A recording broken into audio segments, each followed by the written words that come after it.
Good morning, students. So in the previous lecture, we discussed the last application of Biot-Savart's law, that is the magnetic field on the axis of the current carrying circular loop. हमने study किया कि मान लीजिए हमारे पास ये एक current carrying loop है, this is a current carrying loop. इसमें से आपका आई करंट फ्लो करेगा। सपोज करो करंट आपका एंटी क्लॉकवाइज है, करंट फ्लो करेगा आपका एंटी क्लॉकवाइज। ये इसका क्या होगा, सेंटर हो गया। तो ये आपका लूप का एक्सिस होगा। मान लेते हैं एक्सिस पे आपका एक पॉइंट है, this is called point P. Loop का हमने जो रेडियस लिया था, लूप का रेडियस आपका ए आएगा। ये डिस्टेंस सपोज कीजिए कितना हो गया, एक्स हो गया। तो हम जानते हैं पॉइंट पी पे मैग्नेटिक फील्ड का वैल्यू क्या होता है। पॉइंट पी पे आपका जो मैग्नेटिक फील्ड होता है वो आपका होता है 2 mu naught M 4 pi a square plus x square raise to 3/2। So this is the magnetic field at point P. तो पॉइंट पी पे जो मैग्नेटिक फील्ड आएगा वो कितना आएगा, 2 म्यू नॉट एम अपॉन में 4 pi a square plus x square raise to 3/2। यहाँ पर एम क्या होता है, एम को हम बोलते हैं मैग्नेटिक डायपोल मोमेंट। क्या बोलते हैं, मैग्नेटिक डायपोल मोमेंट, राइट। इसका फॉर्मूला होता है NIA। Magnetic dipole moment is equal to NIA, National Investigation Agency, right. ध्यान रखिएगा एम का वैल्यू क्या होता है, NIA होता है। आई आपका क्या होगा, करंट होगा। ई आपका लूप का एरिया होगा और एन आपका क्या नंबर ऑफ टर्न्स है। हम सब जानते हैं जो मैग्नेटिक डायपोल मोमेंट होता है वो बेसिकली एक वेक्टर क्वांटिटी होती है। डायरेक्शन कैसे निकालेंगे, हम डायरेक्शन निकालते हैं by using right and thumb rule. जैसे मान लीजिए हमारे पास ये एक लूप है, इस लूप में आपका जो एंटी क्लॉकवाइज है आई करंट फ्लो कर रहा है। मुझसे पूछा गया बताइए एम का डायरेक्शन क्या होगा, मतलब मैग्नेटिक डायपोल मोमेंट का डायरेक्शन क्या होगा। तो मैं क्या करूँगा, मैं करंट की डायरेक्शन में फिंगर को कर्ल करूँगा ऐसे। तो थंब का एक्ट करेगा, थंब बाहर एक्ट करेगा, तो मैग्नेटिक डायपोल मोमेंट क्या होगा, बाहर होगा। मतलब क्या करेंगे, फिंगर को कर्ल करेंगे करंट के डायरेक्शन में। तो थंब हमें क्या प्रोवाइड करता है, थंब हमें प्रोवाइड करता है direction of magnetic dipole moment. ऊपर वाला पोल क्या होगा, इस केस में आपका ऊपर वाला पोल कौन सा आएगा, नॉर्थ पोल आएगा, और नीचे वाला क्या आएगा, साउथ पोल आएगा। तो ये हम ऑलरेडी डिस्कस कर चुके हैं। आइए अब हम मैग्नेटिक डायपोल मोमेंट पे कुछ न्यूमेरिकल्स करते हैं।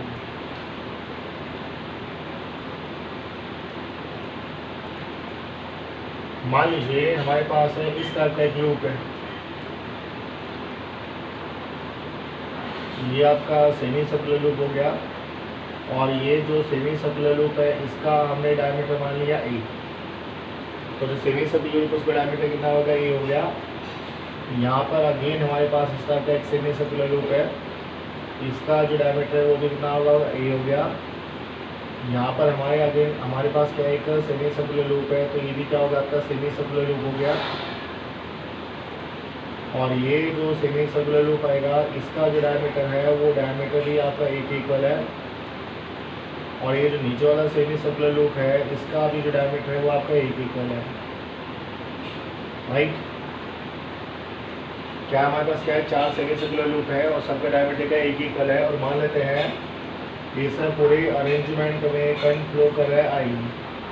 तो क्या करेगा, करंट आई इसमें ऐसे फ्लो करेगा। तो हमें इसका क्या निकालना है, we wish to find the magnetic dipole moment. हमें क्या निकाला है, इसका निकाला है मैग्नेटिक डायपोल मोमेंट। बताइए मैग्नेटिक डायपोल मोमेंट क्या होता है, आई इंटू ए। तो जो मैग्नेटिक डायपोल मोमेंट एम आएगा वो कितना आएगा, आई। आई बोले तो क्या होगा, करंट हो गया ए। ए क्या होता है, ए इसका एरिया। हमें इसका एरिया निकालना पड़ेगा। तो बस एरिया निकालिए, बताइए एरिया कितना होगा। बीच में क्या बना, स्क्वायर बना। ये साइड है, ये साइड है, ये साइड है, ये साइड है, तो बीच में क्या बनेगा, स्क्वायर बनेगा। हम सब जानते हैं स्क्वायर का एरिया क्या होता है, स्क्वायर का एरिया आपका हो गया ए स्क्वायर। तो ये आपका स्क्वायर का एरिया हो गया। कितने सेमी सर्कुलर लूप है, 4 सेमी सर्कुलर लूप है। ए का एरिया निकाल लेते हैं, 4 से मल्टीप्लाई कर देंगे। तो ये जो सेमी सर्कुलर लूप है इसका डायमीटर आपका कितना है, ए है। तो हम सब जानते हैं जो एरिया होता है वो कितना होता है, एरिया आपका होता है पाई आर स्क्वायर। तो रेडियस कितना होगा, रेडियस आपका कितना है, a/2। तो कितना होगा, a/2 का स्क्वायर हो गया, अपॉन में क्या आएगा, 2 आएगा, है ना। हम सब जानते हैं पाई आर स्क्वायर जो होता है वो पूरे लूप का एरिया होगा। तो पाई आर स्क्वायर बाई टू क्या होता है, हाफ लूप का एरिया होता है। तो अवश्य बात है, इसका जो रेडियस है आपका a/2 है, तो एरिया कितना आएगा, पाई इंटू a/2 पूरे का स्क्वायर हो गया। ये पूरे लूप का एरिया होगा, 2 से डिवाइड किया तो ये सेमी सर्कुलर लूप का एरिया आएगा, मल्टीप्लाइड बाई 4। ये हमने क्या किया, उसको 4 से मल्टीप्लाई कर दिया, बिकॉज 4 सेमी सर्कुलर लूप है। तो ये आपका आंसर होगा, this would be your magnetic dipole moment. Direction क्या होगा, करंट कहाँ गया, देखो करंट आपका ऐसा ही है, करंट आपका फ्लो करेगा क्लॉकवाइज, तो जो मैग्नेटिक डायपोल मोमेंट होगा वो कहाँ एक्ट करेगा, अंदर एक्ट करेगा। अंदर बोले तो इनसाइड द बोर्ड, और इनसाइड द बोर्ड होगा तो अब उसके बाद का डायरेक्शन कितना आएगा, माइनस की का, कितना आएगा, माइनस की का। तो ध्यान रखिएगा, जो मैग्नेटिक डायपोल मोमेंट होगा उसका ये वाला वैल्यू आएगा, राइट। तो ऐसे में इस क्वेश्चन को इजीली सोल्व कर सकते हैं। From here we can find out the value of a magnetic dipole moment, that is m। ध्यान रखिएगा, मैंने फिर रिपीट कर रहा हूँ कि मैग्नेटिक डायपोल मोमेंट हमेशा एक वेक्टर क्वांटिटी होती है। और डायरेक्शन कैसे निकालते हैं, डायरेक्शन निकालते हैं by using right hand thumb rule. Current के डायरेक्शन में हम क्या करेंगे, फिंगर को कर्ल करेंगे, तो थंब हमें क्या देगा, थंब हमें डायरेक्शन देगा किसका, मैग्नेटिक डायपोल मोमेंट का, राइट। अब हम स्टडी करेंगे सोलेनॉइड। क्या स्टडी करेंगे, सोलेनॉइड। हमारा जो नेक्स्ट टॉपिक होगा उसका नाम है सोलेनॉइड। तो सोलेनॉइड क्या होता है, आप सब बच्चों ने 9th क्लास में स्टडी किया कि सोलेनॉइड क्या होता है। हम बोलेंगे solenoid consist of a long insulated wire. Solenoid के अंदर क्या होता है, एक लॉन्ग इंसुलेटेड वायर होता है जो हेलिकल फॉर्म में होता है। क्या होता है, हेलिकल फॉर्म में होता है। मेरे कहने का अर्थ मान लीजिए ये आपका मार्कर है, और मानने वाली बात नहीं है, मार्कर ही है, ठीक है। तो इस मार्कर पे सपोज करो एक तार जो है वो ऐसे अरेंज है, पहले एक तार ऐसा आया, ऐसे रैप हुआ, फिर दूसरी बार रैप हुआ, फिर तीसरी बार रैप हुआ, फिर चौथी बार रैप हुआ, फिर पांचवी बार रैप हुआ, ठीक है। और अल्टीमेटली यहाँ से ऐसा आ गया, तो इसको बोलते हैं सोलेनॉइड। क्या बोलते हैं, सोलेनॉइड। तो ध्यान रखिएगा, हम क्या बोलेंगे, solenoid consist of a long insulated wire which is wound in the form of helix. जो क्या होता है, हेलिक्स की फॉर्म में क्या होता है, वाउंड होता है। एक रफ सा डायग्राम मैं बनाता हूँ। जैसे मान लीजिए ये हमारे पास एक रोड है, आयरन का रोड है, या मान लीजिए कील है, कुछ भी मान लीजिए, ठीक है। तो इसके ऊपर आपका जो तार है उसके ऊपर आपका तार जो है वो कुछ इस टाइप से क्या बाउंड है। तो ये आपका जो तार है कुछ इस टाइप से क्या हुआ, बाउंड हो गया, ऐसे हेलिकल फॉर्म में। किस फॉर्म में, हेलिकल फॉर्म में। इस तरीके से तार इसके ऊपर क्या होगा, ऐसे बाउंड होगा, और किस फॉर्म में बाउंड होगा, हेलिकल फॉर्म में बाउंड होगा। तो ये जो अरेंजमेंट है, इस अरेंजमेंट को कहा जाता है सोलेनॉइड। क्या बोलते हैं, सोलेनॉइड, ठीक है। ऐसे यहाँ से मान लीजिए करंट आपका एंटर करेगा, यहाँ से आपका लीव करेगा, ठीक है। ऐसा मान लीजिए यहाँ से करंट आपका एंटर करेगा और यहाँ से क्या करेगा, लीव करेगा। वो डिपेंड करेगा कि आप सोर्स को कैसे कनेक्ट करेंगे। मान लीजिए हमने जो सोर्स कनेक्ट किया उसका पॉजिटिव यहाँ से कनेक्ट है, नेगेटिव आपका यहाँ से कनेक्ट है। तो हम सब जानते हैं करंट कहाँ से कहाँ फ्लो करता है, करंट हमेशा फ्लो करता है high potential to low potential. मेरे कहने का तात्पर्य है ये बैटरी का क्या होगा, नेगेटिव होगा, ये बैटरी का क्या होगा, पॉजिटिव होगा। तो करंट हमेशा हाई पोटेंशियल से लो पोटेंशियल की तरफ क्या करता है, फ्लो करता है। तो यहाँ पे क्या होगा, सॉलिनॉइड हो गया। क्या हो गया, सॉलिनॉइड। करंट आपका क्या करेगा, ऐसा फ्लो करेगा। फिर रिपीट कर रहा हूँ, सोलेनॉइड क्या होता है, हम बोलेंगे solenoid consist of a long insulated wire which is bound in the form of helix. जो क्या होता है, हेलिक्स की फॉर्म में क्या होता है, बाउंड होता है, helical shape. Perhaps you are well acquainted with the helical shape. आप जानते हैं जो स्प्रिंग का शेप होता है, क्या होता है, वो जो खटके वाला पेन होता है, तो खटके वाले पेन में जो स्प्रिंग का शेप होता है वो कैसा होता है, हेलिकल शेप होता है। और जैसे शोकर होते हैं, गाड़ी के अंदर शोकर होते हैं, या आपका ट्रेन के अंदर शोकर होते हैं, तो सारे उनका शेप भी कैसा होता है, हेलिकल शेप होता है, राइट। मतलब घूमते हुए आगे जाना, घूमेगा क्या, साथ ही साथ क्या होगा, आगे भी जाएगा। तो इस टाइप का जो शेप होता है उसको बोलते हैं हेलिकल शेप। क्या बोलते हैं, हेलिकल शेप। अब यहाँ देखो, यहाँ पर इस टर्न को, ये देखिए ये जो टर्न है यहाँ पर करंट का आपका बाहर आएगा। देखो यहाँ पर करंट आएगा, बाहर आएगा, और यहाँ पर जो करंट है वो कहाँ जाएगा, अंदर जाएगा। तो इसमें जो करंट है वो आपको कहाँ जाएगा, अंदर जाएगा। फिर यहाँ पर करंट का आएगा, बाहर आएगा, यहाँ पे जो करंट क्या होगा, अंदर जाएगा, है ना। तो ध्यान रखिएगा, जो ऊपर वाली साइड है उसमें करंट आएगा, बाहर आएगा, और जो नीचे वाली साइड है उसमें करंट आ जाएगा, अंदर जाएगा। कुल मिला के नहीं कह सकते हैं कि आपका जो तार है, आपका जो वायर है वो इस पर ऐसे रैप है।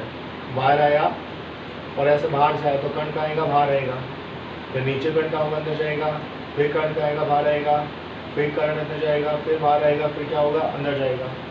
तो इस टाइप का जो हेलिकल शेप होता है इसको बोलते हैं सोलेनॉइड। क्या बोलते हैं? Solenoid, right. अब हमें क्या करना है, हमें तो सोलेनॉइड की एक्सिस पे मैग्नेटिक फील्ड निकालना है। We wish to find the magnetic field on the axis of current carrying solenoid, right. ध्यान रखिएगा, ऊपर वाली साइड में करंट आएगा बाहर आएगा, और नीचे वाली साइड में करंट आ जाएगा अंदर जाएगा। तो इसको देखिए ऐसे बनाते हैं। वो मान लीजिए ये आपका ऊपर वाला साइड है, तो ये आपका क्या होगा, ऊपर वाला साइड होगा, ऐसे बना लेते हैं। और ये मान लेते हैं आपका नीचे वाला साइड है, तो ये आपका मैंने क्या बना दिया, नीचे वाला साइड बना दिया। तो ऊपर वाली साइड में करंट होगा बाहर आएगा, तो बाहर आएगा तो इनका दिखाएंगे डॉट दिखाएंगे, ये आपका डॉट होगा। नीचे वाली साइड में करंट होगा अंदर होगा, तो करंट कहाँ चला गया, अंदर चला गया, ये टर्न हो गया। ये क्या हो गया, एक टर्न हो गया। तो यहाँ जो करंट है वो कहाँ आएगा, आपका बाहर आएगा, है ना। तो हम किससे दिखाएंगे, डॉट से दिखाएंगे। यहाँ भी करंट आपका बाहर आएगा तो आपका डॉट हो गया, यहाँ भी करंट बाहर आएगा तो क्या होगा, डॉट हो गया, यहाँ भी करंट बाहर आएगा, डॉट हो गया, यहाँ भी करंट आपका बाहर आएगा, डॉट हो गया, यहाँ भी करंट आपका बाहर आएगा, क्या होगा, डॉट हो गया। ऐसा हम इसको क्या करेंगे, रिप्रेजेंट करेंगे। यहाँ करंट होगा अंदर होगा, तो यहाँ पे क्या होगा, क्रॉस आएगा, तो एक क्रॉस हो गया। यहाँ भी आपका करंट अंदर होगा तो एक क्रॉस हो गया, यहाँ भी करंट अंदर होगा तो क्रॉस होगा, यहाँ भी करंट अंदर होगा तो क्रॉस होगा, यहाँ भी करंट अंदर होगा तो क्रॉस होगा, यहाँ भी करंट आपका अंदर होगा तो ये क्या होगा, क्रॉस होगा। तो ध्यान रखिएगा, जो करंट कैरिंग सोलेनॉइड है उसमें ऊपर वाली साइड में करंट आएगा बाहर आएगा, और नीचे वाली साइड में करंट कहाँ जाएगा, अंदर जाएगा। ये मान लीजिए आपका जो करंट कैरिंग सोलेनॉइड है उसका एक्सिस है। This is the axis of current carrying solenoid. तो जो करंट कैरिंग सोलेनॉइड है उसका एक्सिस है, तो हमें इसकी एक्सिस के ऊपर क्या निकालना है, मैग्नेटिक फील्ड निकालना है। We wish to find the magnetic field on the axis of the solenoid, right. यहाँ भी ऐसा बना जाते हैं, यहाँ भी जो करंट आपका कहाँ हो गया, बाहर हो गया, और यहाँ पर आपका जो करंट होगा वैसे कहाँ होगा, अंदर होगा, ये आपका अंदर होगा, राइट। यहाँ भी ऐसा दिखा देते हैं कि इस साइड में जो करंट होगा वो कहाँ आएगा, बाहर आएगा, इस साइड में करंट क्या होगा, अंदर होगा वैसे। और ये आपका क्या हो गया, एक्सिस हो गया किसका, सोलेनॉइड का। मान लीजिए एक्सिस पे ये आपका पॉइंट है P, this is point P, और हमें पॉइंट P पे क्या निकालना है, मैग्नेटिक फील्ड निकालना है। थोड़ा सा लेते हैं, मान लीजिए ये आपका पॉइंट P है, तो हमें क्या करना है, हमें पॉइंट P पे मैग्नेटिक फील्ड निकालना है। We wish to find the magnetic field at point P which lies on the axis of the current carrying solenoid, right. हम क्या करेंगे, मैंने यहाँ पर एक छोटा सा कॉइल चूज किया, मैंने यहाँ पर एक दिस इज व्हाट दिस, ये आप देखेंगे तो यहाँ पे क्या है, ये आपका करंट कैरिंग कॉइल है। ये जो है आपका क्या है, करंट कैरिंग कॉइल होगा, इसका शेप कैसा होगा, सर्कुलर होगा। This is the circular current carrying coil, और इसके अंदर एक टर्न नहीं है, ध्यान रखिएगा, इसके अंदर जो है एक टर्न नहीं है। मान लेते हैं इसका जो थिकनेस है, इसका थिकनेस होगा dx, ये जो कॉइल है इसका थिकनेस कितना होगा, dx हो गया, और कॉइल का रेडियस क्या होगा, that is equal to the radius of the solenoid. जो सोलेनॉइड का रेडियस होगा वही क्या होगा, सर्कुलर करंट कैरिंग कॉइल का रेडियस होगा, राइट। अच्छा, मान लेते हैं स्मॉल एन क्या है, मान लेते हैं स्मॉल एन जो है that is the number of turns per unit length. Small n जो होता है वो क्या होता है, नंबर ऑफ टर्न्स अपॉन में क्या होता है, लेंथ होता है। तो हम कह सकते हैं अगर सोलेनॉइड में टोटल नंबर ऑफ टर्न्स है कैपिटल एन क्या हो गया, total number of turns in the solenoid, upon में क्या हो गया, एल क्या होगा, लेंथ ऑफ द सोलेनॉइड। तो क्या होगा, टोटल नंबर ऑफ टर्न्स को अगर मैं लेंथ से डिवाइड करूंगा तो क्या निकल आएगा, स्मॉल एन, बोले तो number of turns per unit length, right. तो ये जो सर्कुलर कॉइल है, ये जो सर्कुलर कॉइल है इसमें टर्न कितने आएंगे, इस सर्कुलर कॉइल में आपके टर्न होंगे एन डी एक्स। क्या होंगे, एन डी एक्स। भाई एन क्या है, एन है number of turns in unit length. तो यूनिट लेंथ में आपके टर्न एन आएंगे, तो डी एक्स में कितना आएगा, डी एक्स मल्टीप्लाई कर देंगे। तो ये जो करंट कैरिंग सर्कुलर कॉइल है इसमें आपके टर्न आएंगे एन डी एक्स। क्या आएंगे, एन डी एक्स। रेडियस कितना हो गया, इसका रेडियस हमने अज्यूम कर दिया, आर अज्यूम कर दिया, ये डिस्टेंस हमने क्या मान लिया, एक्स मान लिया। क्या मान लिया, एक्स, ठीक है। तो ये जो पॉइंट पी है, ये पॉइंट पी कहाँ पर है, ये जो पॉइंट पी है ये इस करंट कैरिंग कॉइल की एक्सिस पे है, राइट। और एक्सिस पे मैग्नेटिक फील्ड कितना होता है, ये तो हमने प्रीवियस लेक्चर में स्टडी किया था। एक्सेस पे जो मैग्नेटिक फील्ड आएगा उसको मैं डीवी नाम दूंगा। तो डीवी का वैल्यू क्या होता है, डीवी का वैल्यू आपका होता है 2 म्यू नॉट रिजल्ट, करंट कितना आएगा, आई आएगा, और रेडियस आपका आर है तो ये कितना हो गया, आर स्क्वायर हो गया, इंटू में क्या आएगा, नंबर ऑफ टर्न्स आएगा। तो टर्न है कितने, इसमें टर्न है आपका एन डी एक्स, कितना हो गया, एन है इंटू में डी एक्स। इसमें आपके जो नंबर ऑफ टर्न्स है वो बेसिकली क्या है, एन डी एक्स है। अपॉन में कितना आएगा, अपॉन में आपका कितना आएगा, 4 पाई आएगा, 4 पाई के साथ आपका कितना आएगा, रेडियस, रेडियस आपका आर है तो कितना आएगा, आर स्क्वायर आएगा, प्लस में कितना हो गया, ये आपका एक्स हो गया तो कितना हो गया, एक्स स्क्वायर हो गया, रेस्ट पावर कितना होता है 3/2, तो ये 3/2 हो गया। तो हम सब जानते हैं डीवी का जो वैल्यू आएगा कितना आएगा, 2 mu naught I R square N D X upon में 4 pi R square plus x square raised power 3/2। ये इसका वैल्यू होता है मैग्नेटिक फील्ड का पॉइंट पी पे due to this circular coil, right. अब क्या है, ऑब्वियस बात है, इसको इंडिकेट तो करना ही पड़ेगा। जब हम इस एंड से इस एंड तक लेके चलेंगे तो हमें क्या करना पड़ेगा, उसको इंडिकेट करना पड़ेगा। तो मैंने क्या जूम कर लिया, मैंने जूम कर लिया कि ये जो डी एक्स है, दूसरा वहाँ का यूज़ करता हूँ,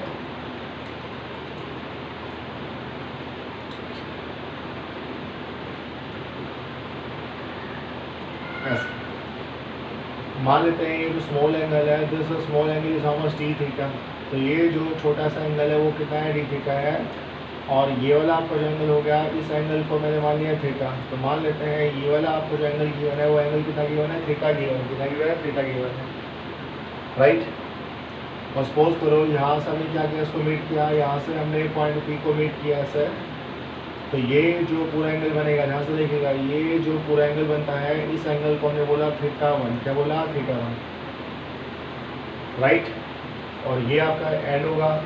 तो पॉइंट पी को मैंने इस एंड से मीट किया, ये मैंने पॉइंट पी को इस एंड से क्या क्या मीट किया, तो ये वाला जो एंगल बनेगा, इस एंगल को हमने क्या नाम दिया, इस एंगल को हमने नाम दिया θ2, क्या नाम दिया, θ2, ठीक है। आपको डायग्राम क्लियर होना चाहिए, अगर डायग्राम क्लियर होगा तो बाकी तो कैलकुलेशन है बस। अब हमें क्या निकालना पड़ेगा, x निकालिए। देखिए ये आपका x है, ये आपका r है, तो x बाई आर कितना होगा, x बाई आर का वैल्यू कितना आएगा, tan थीटा, है ना।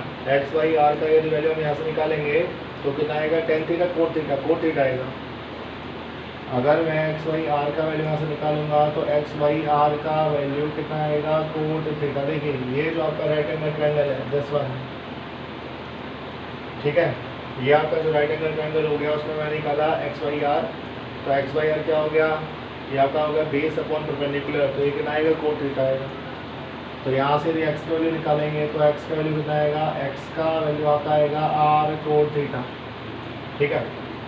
दूसरा में क्या निकालना है, dx निकालना है, तो क्या करेंगे, दोनों साइड में उसको डिफ्रेंशिएट करेंगे, डिफ्रेंशिएट करेंगे तो यहाँ कितना आएगा, dx आएगा, यहाँ कितना आएगा, यहाँ पे आएगा माइनस r इंटू में कोसिकेंट स्क्वायर थीटा। हम सब जानते हैं कोट थीटा का डिफरेंशिएशन क्या होता है, माइनस कोसिकेंट स्क्वायर थीटा। तो dx में ऑब्टेन हो गया, और dx के साथ साथ हमें क्या हो गया, x भी क्या होगा मालूम हो गया। अब हम क्या करेंगे, x का और dx का वैल्यू उठा के पुट करेंगे, तो dv का वैल्यू कितना आएगा, dv कम्स आउट टू, ये आपका 2 होगा, साथ में आपका म्यू नॉट होगा, साथ में आपका करंट क्या होगा, i होगा, साथ में आपका क्या होगा, r स्क्वायर होगा, यहाँ पे n होगा, dx आपके ये रहा, dx आपके पास जो है वो है माइनस r इंटू में क्या है, cosecant square theta, cosecant square theta, और थीटा का डिफरेंशिएशन करेंगे तो डी थीटा भी आएगा। तो थीटा का डिफरेंशिएशन करेंगे तो कितना आएगा आपका, डी थीटा भी इसमें आएगा। नीचे कितना आ गया, नीचे आपका कितना हो गया, 4 पाई हो गया, यहाँ कितना आएगा आपका, r स्क्वायर आएगा, प्लस x का वैल्यू है r कोट थीटा, तो ये कितना आएगा आपका, r स्क्वायर आएगा, साथ में कितना आएगा, कोट स्क्वायर थीटा आएगा, और पावर कितना होगा, 3/2, पावर कितना होगा, 3/2 होगी, राइट।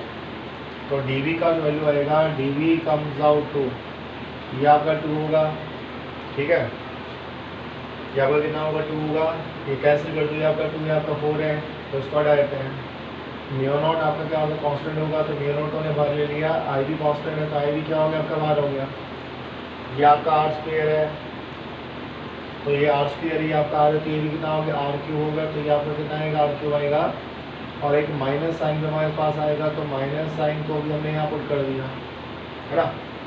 और साथ में क्या आएगा, एन आएगा, तो यहाँ पर कितना हो गया, एन हो गया। और यहाँ पर कितना आएगा, ये आएगा कोसेकेंट स्क्वायर थीटा। यहाँ से काम करते हैं, आर स्क्वायर कॉमन निकाल लेते हैं। आर स्क्वायर कॉमन निकालेंगे तो आपका कितना हो गया, 2 हो गया। 2 के साथ अगर कितना होगा, पाई हो गया। बाहर क्या आएगा आपका, आर क्यूब आएगा, तो यहाँ का आर क्यूब हो गया। अंदर आएगा 1 + कोट स्क्वायर थीटा। और हम सब जानते हैं 1 + कोट स्क्वायर थीटा कितना होता है, कोसेकेंट स्क्वायर थीटा होता है। तो यहाँ आपके पास जो आएगा वो आपके पास आएगा cosecant cube theta. Simple calculation कर लीजिएगा। नीचे कितना आएगा, कोसेकेंट क्यूब थीटा आएगा, ऊपर कितना आएगा, ऊपर आपके पास आएगा कोसेकेंट स्क्वायर थीटा इंटू में क्या आएगा, डी थीटा। ठीक है, आप जो कैंसिल होगा कैंसिल कर दो। ये आपका आर क्यूब है, तो आर क्यूब से आपका आर क्यूब भी क्या हो गया, कैंसिल हो गया। जो आर क्यूब है उससे आर क्यूब आपका क्या होगा, कैंसिल होगा। यहाँ आपका पाई भी आएगा नहीं। जो मैग्नेटिक फील्ड होता है उस एक्सप्रेशन में यहाँ पे क्या आता है, पाई भी आता है, तो यहाँ आपका पाई होगा। तो यहाँ भी आपका कितना होगा, पाई होगा। तो पाई ने पाई को भी क्या कर दिया, मार दिया। तो कितना आएगा, ये आपका होगा म्यू नॉट हो गया, साथ में आपका कितना होगा, आई हो गया, म्यू नॉट आई हो गया, साथ में आपका एन हो गया। अपॉन में कितना आएगा, 2 आएगा, कितना आएगा 2। ध्यान रखिएगा कि मैं पाई लगाना भूल गया था। जो मैग्नेटिक फील्ड होता है वो कितना होता है, 2 म्यू नॉट, है ना। याद कीजिए ना, पाई आर स्क्वायर को मैं एरिया लिया था बेसिकली, तो क्या आएगा, पाई भी आएगा। तो mu naught I n by 2 हो गया। इसको हम सोल्व करेंगे तो कितना आएगा, 1 अपॉन में cosecant theta. 1 upon cosecant theta कितना होता है आपका, साइन थीटा। तो ये आपका कितना आएगा, साइन थीटा डी थीटा आएगा। फिर हम उसको इंडिकेट कर देंगे। लिमिट कहाँ से आएगा, लिमिट आपका आएगा θ1 से θ2। ध्यान रखिएगा जो दोनों एंगल है, दोनों एंगल में सेंस क्या रहेगा, सेम रहेगा। अगर ये क्लॉकवाइज है तो ये भी क्या होगा, क्लॉकवाइज होगा। बस अब तो ये क्या बहुत ही सिंपल है। ये आपका बी हो गया। तो यहाँ जो मैग्नेटिक फील्ड है, एक माइनस साइन भी था, माइनस साइन को भूल मत जाना, तो माइनस साइन यहाँ रहेगा। तो ये कितना आएगा, ये आपका होगा म्यू नॉट हो गया, साथ में आई हो गया, एन हो गया, अपॉन में कितना हो गया, 2 हो गया। बताइए साइन थीटा का इंडिकेशन कितना होता है, माइनस कोस थीटा। तो माइनस माइनस आपका प्लस हो गया। यहाँ आपके पास क्या आएगा, कोस थीटा आएगा। लिमिट बेसिकली कितना आएगा, लिमिट आपका θ1 से कितना आएगा, θ2 आएगा। तो यहाँ से यदि मैग्नेटिक फील्ड का वैल्यू निकालेंगे तो मैग्नेटिक फील्ड का वैल्यू आएगा mu naught I N upon में कितना आएगा, 2 आएगा। अपर लिमिट क्या है, θ2, तो कितना है, कोस θ2 माइनस में कोस θ1। तो हम कह सकते हैं जो पॉइंट पी पे जो मैग्नेटिक फील्ड होगा वो कितना होता है, mu naught I N upon 2 cos θ2 minus में cos θ1। So this would be the net magnetic field at point P which lies on the axis of the current carrying solenoid. तो ध्यान रखिएगा जो करंट कैरिंग सोलेनॉइड होता है उसके axis पर field कितना होता है, mu naught I N upon 2 into में कोस θ2 माइनस में कोस θ1।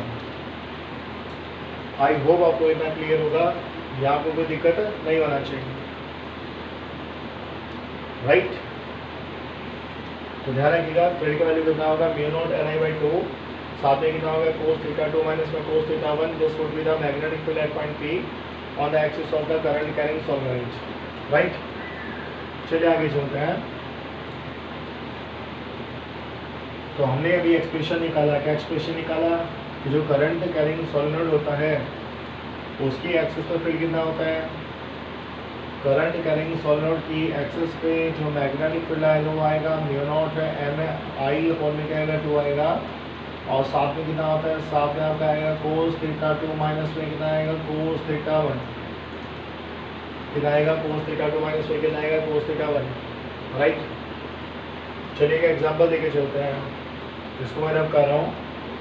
हम यहाँ पर एक छोटा सा एग्जाम्पल लेके चलते हैं जो बहुत ही सिंपल है। मान लीजिए वही आपका क्या सोलेनॉइड है, तो ऊपर वाली साइड में मान लीजिए आपका जो करंट है वो कहाँ पर आपका बाहर है, तो ये आपका करंट बाहर मैंने शो कर दिया। और नीचे वाली साइड में जो करंट है वो आपका अंदर है, तो यहाँ जो करंट है वो आपका क्या होगा, अंदर बोले तो इनवर्ड होगा। तो ये आपका जो करंट है वो आपका इनवर्ड है, ये आपका क्या होगा, एक्सेस होगा। तो ये क्या होगा, आपका एक्सेस होगा। मान लीजिए यहाँ पर आपका एक पॉइंट है, this is called point P, जहाँ पर मैं क्या निकाला है, मैग्नेटिक फील्ड निकाला है। क्या निकालना है, मैग्नेटिक फील्ड। मान लेते हैं कि यहाँ से जब मैंने उसको मेट किया, यहाँ से जो मैंने उसको मेट किया, तो मान लेते हैं ये वाला जो एंगल है कितना मान लें, ये एंगल हमने मान लिया 30 डिग्री, कितना मान लिया 30। और जब मैंने इसको यहाँ से ऐसे मेट किया, ठीक है, इसको मान लेते हैं 60 मान लेते हैं, ये आपका 60 हो गया और ये आपका कितना हो गया 30 हो गया, कितना हो गया 30। So we wish to find the magnetic field at point P। तो हमें पॉइंट P पे क्या करना है, मैग्नेटिक फील्ड का वैल्यू निकालना है। तो निकालिए, तो क्या आएगा, V का जो वैल्यू आएगा वो कितना आएगा, म्यू0 होगा, N होगा, I अपॉन में कितना होगा 2 होगा। मेन मुद्दा किसका, θ1 का θ2 का। बताइए θ1 कितना है, θ2 कितना है।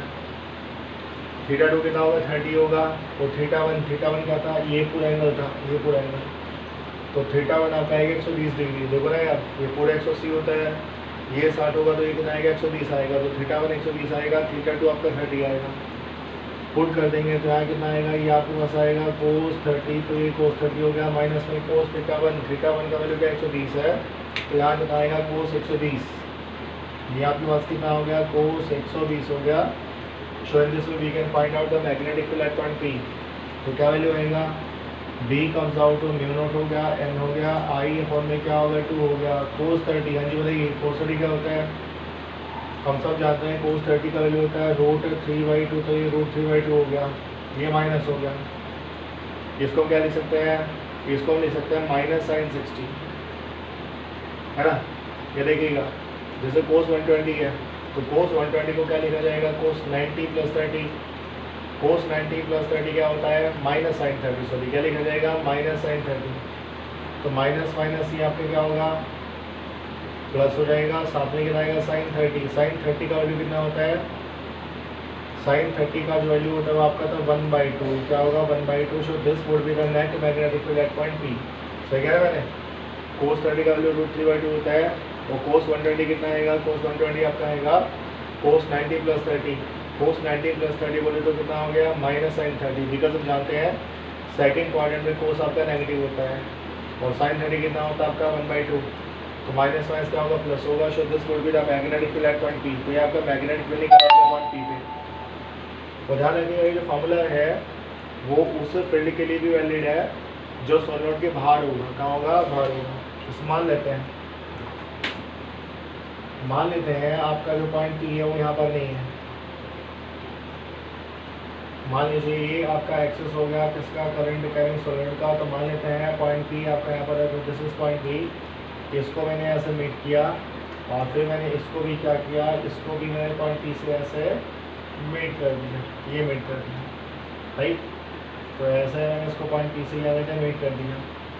मान लेते हैं ये जो एंगल है वो आपका 30 है, मान लेते हैं ये वाला जो एंगल है वो आपका क्या है 60 है। तो ये जो पॉइंट P है वो कहाँ पर है, सॉलिड के एक्सिस पे है, और सॉलिड से क्या है, बाहर है। तो बताइए पॉइंट P पे मैग्नेटिक फील्ड का वैल्यू कितना आएगा, वही मेन मुद्दा है, हमें क्या आइडेंटिफाई करना पड़ेगा, θ1 θ2। बताइए θ1 का वैल्यू कितना आएगा, θ1 का वैल्यू आएगा आपका कितना आएगा 150, है ना। बिकॉज हम जानते हैं ये पूरा एंगल θ1 होता है, ये पूरा एंगल θ1 होता है। तो 180 - 120 कितना आएगा 150। तो cos θ1 का वैल्यू यहाँ पे कितना आएगा 150 आएगा, तो 150 आएगा। और दूसरा में क्या निकालना है, θ2। तो θ2 हम जानते हैं ये वाला एंगल होगा, दिस वुड बी θ2। तो θ2 का एंगल कितना आएगा आपका 120 आएगा, कितना आएगा 120।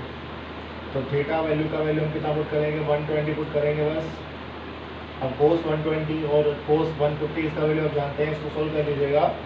सो in this way we can find out the magnetic field at point P which lies on the axis of the solid but outside the solid. ये सॉलिड से क्या होगा, बाहर होगा। वैसे तो सॉलिड के एक्सिस पर ले करेगा, बट ये जो पॉइंट P है वो कहाँ पर है, सॉलिड से बाहर है। तो ध्यान रखिएगा, जो मैग्नेटिक फील्ड का वैल्यू आएगा कितना आएगा म्यू0 Ni/2, साथ में कितना आएगा cos 120 माइनस में cos 150, राइट। नाउ सपोज मान लेते हैं आपका जो सॉलिड है वो कैसा है, इनफाइनाइट है। कैसा है, इनफाइनाइट। सॉलिनॉइड का जो लेंथ है वो क्या है, इनफाइनाइट है। अगर सॉलिड का लेंथ इनफाइनाइट होगा तो बताइए θ1 क्या होगा, θ2 क्या होगा। फिर बता देते हैं कि ऊपर जो करंट था वो आपका आउटसाइड था, तो यहाँ पे क्या होगा, डॉट डॉट आएगा। और नीचे आपका जो करंट था वो आपका इनवर्ट था, तो यहाँ क्या आएगा, क्रॉस आएगा। यहाँ भी आपका क्रॉस आएगा, यहाँ भी आपका क्रॉस आएगा, क्रॉस आएगा, यहाँ भी क्रॉस आएगा, और यहाँ भी क्या आएगा, क्रॉस आएगा। राइट, ऐसा होता है। और मान लीजिए आपका लेंथ जो है वो इनफाइनाइट है, ये आपका क्या है, पॉइंट P है। तो ये वाला आपका क्या होगा, पॉइंट P होगा। लेंथ आपका इनफाइनाइट है, तो ये वाला एंड क्या होगा, बहुत दूर होगा पॉइंट P से। और ये वाला एंड भी क्या होगा, पॉइंट P से बहुत दूर होगा।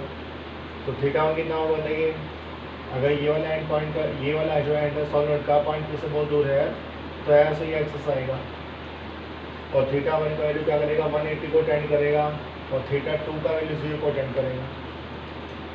थीटा 2 का जो वैल्यू है वो 0 को टेंड करेगा और थीटा 1 का वैल्यू क्या करेगा 180 को टेंड करेगा। तो जो मैग्नेटिक फील्ड का वैल्यू आएगा B कितना आएगा म्यू नॉट एन आई अपॉन में कितना आएगा 2 आएगा, साथ में कितना आएगा कोस थीटा 2 कहेगी कोस 0 कितना होता है 1 होता है माइनस कोस 180 कितना होता है -1 होता है तो माइनस माइनस क्या होगा प्लस हो गया है ना। तो B का वैल्यू कितना आएगा B का आपका वैल्यू आएगा म्यू नॉट एन आई।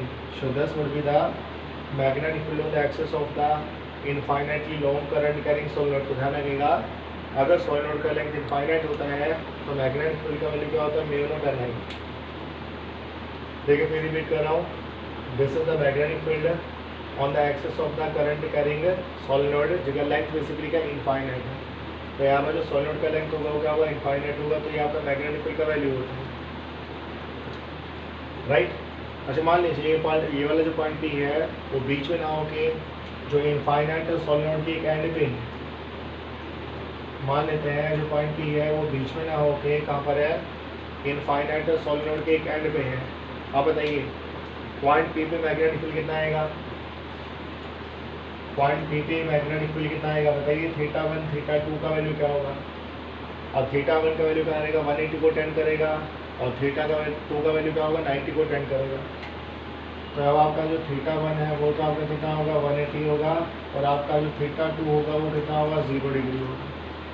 तो जो मैग्नेटिक फील्ड है कितना हो गया म्यू नॉट हो गया एन हो गया आई अपॉन में क्या होगा आपका 2 हो गया कोस 0 कितना होता है सॉरी थीटा 2 तो 90 को टेंड करेगा 90 हो जाएगा कोस 90 कितना होता है 0 होता है कोस 180 आएगा -1 तो माइनस माइनस क्या होगा +1 हो गया।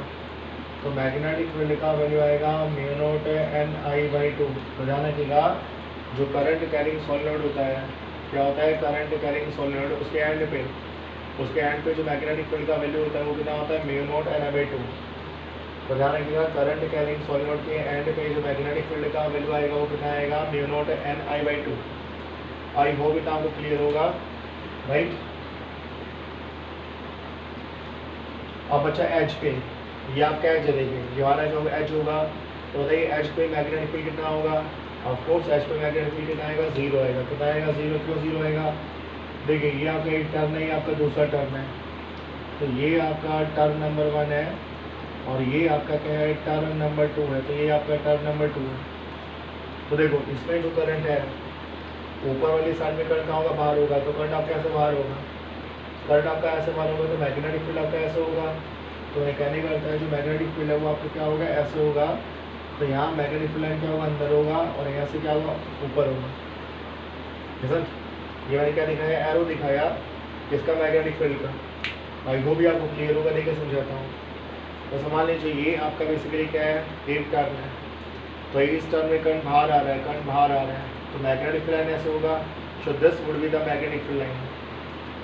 तो यहाँ क्या होगा अंदर की साइड जाएगा यहाँ क्या होगा ऊपर आएगा लेकिन यहाँ नीचे जाएगा और यहाँ क्या आएगा ऊपर आएगा। तो मैं कहने का तो यहाँ भी क्या होगा यहाँ भी ऐसे ही होगा यहाँ पर क्या होगा नीचे होगा यहाँ पर क्या होगा ऊपर होगा। तो यार ये मैग्नेटिक फील्ड कहाँ पर है ऊपर है ये मैग्नेटिक फील्ड क्या नीचे है। तो ये दोनों आपस में क्या कर दिया कैंसिल कर दिया मतलब ये दोनों मैग्नेटिक फील्ड क्या होंगे इक्वल होंगे अपोजिट होंगी। तो दोनों मैग्नेटिक फील्ड एक दूसरे को कैंसिल कर देंगे तो क्या कहेंगे कि एच पे नेट मैग्नेटिक फील्ड कितना होता है 0 होता है। तो ध्यान रखिएगा जो आपका करंट कैरिंग सॉलिनॉइड है क्या है जो आपका करंट कैरिंग सॉलिनॉइड है उसके एच पे मैग्नेटिक फील्ड कितना होता है 0 होता है। कितना होता है 0 होता है क्यों 0 होता है बिकॉज जो दो सक्सेसिव टर्म है उनके कारण एच पे मैग्नेटिक फील्ड क्या होगा इक्वल होगा अपोजिट होगा। तो एच पे यदि मैग्नेटिक फील्ड आपका इक्वल होगा अपोजिट होगा तो दोनों एक दूसरे को क्या करेंगे कैंसिल करेंगे। तो नेट मैग्नेटिक फील्ड एच पे बेसिकली कितना आएगा 0 आएगा। कितना आएगा 0। तो ध्यान रखिएगा एच पे जो नेट मैग्नेटिक फील्ड कितना होगा 0 होगा। चलिए नेक्स्ट लेक्चर में क्या करेंगे सॉलिनॉइड के अंदर मैग्नेटिक फील्ड स्टोर करना सीखेंगे। Thank you very nice day for today.